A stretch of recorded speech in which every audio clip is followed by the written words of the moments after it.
Okay, hello mga bossing, mga ka-eco, no? So, off topic muna tayo ngayon sa solar. Dito, maglalagay tayo ng battery equalizer sa ating service na e-trike. Tara, let's go!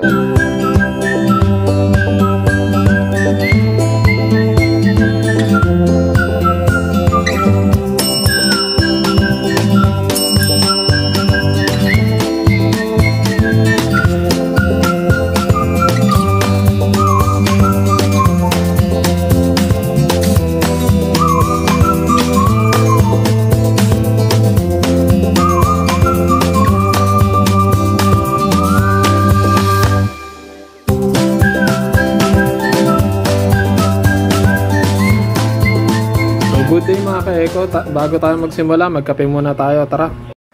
Okay, so dito mga ka-eco, mga bossing, pinuntahan na natin yung e-trike natin. At gagawin natin is ilalagay natin dito yung nabili kong ito, no?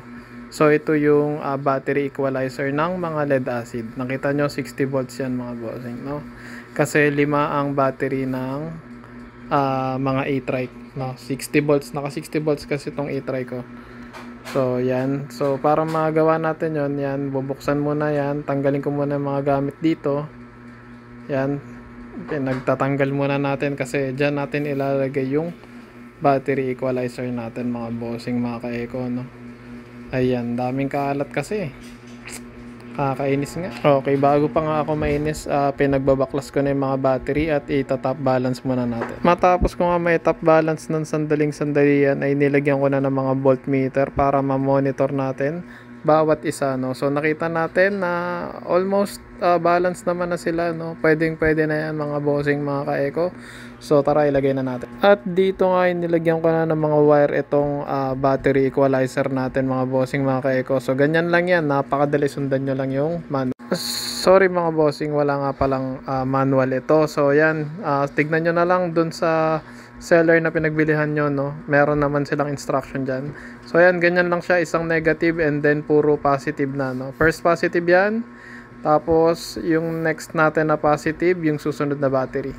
Alam nyo na yan mga bossing, lalo na kung may experience kayo sa pagkakabit ng mga battery na ganito, or may experience kayo sa pagsosolar, alam nyo yung pagkakasunod-sunod niya mga bossing, no?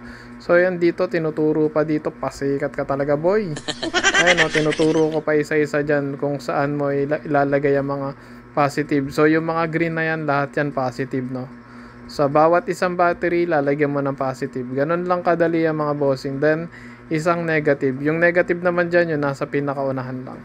Ayun, tinuro pa yung nasa dulo, no? So yun yung pinaka huling positive na ilalagay mo, no? Basta lahat ng green, tandaan nyo mga bossing, mga ka-eco, yun yung mga positive. Ayan, no? Inulit ko pa, no? So sinundan dyan yung negative. Ayan lang. Lapit lang ng negative pero ang haba ng wire. Syunga talaga eh, no? So ayan, no? Yung first positive, ang lapit lang din, no? Yan. So, pwede na yan mga bossing. Pero nakita ko dito, nag-equalize na kagad sila. Yun, no? Angas niyan mga bossing. Yun nga lang, hindi ko na-fix yung mga voltmeter. At dito mga bossing, mga ka-eco, sinisilip pa, sinisipat pa, Yan. So, na-charge ko na yan mga bossing, mga ka-eco, no? Pwede na yan kung medyo hindi balance yung point niya. Pwede na yan mga bossing. Basta wala lang talaga may iwan sa mga battery natin, no? Pangit naman yung 12.7, tapos yung difference niya, yung isa naman is 13.3, masyado na malayo yon. So kung mga 0.1 lang ang difference, pwede na yung mga bossing, no? So yan, ayos. Ayun, maraming salamat sa panonood ng video mga bossing, mga ka-eco, and don't forget to subscribe and hit the notification bell, no? So may mga upcoming pa tayong video. Maraming salamat.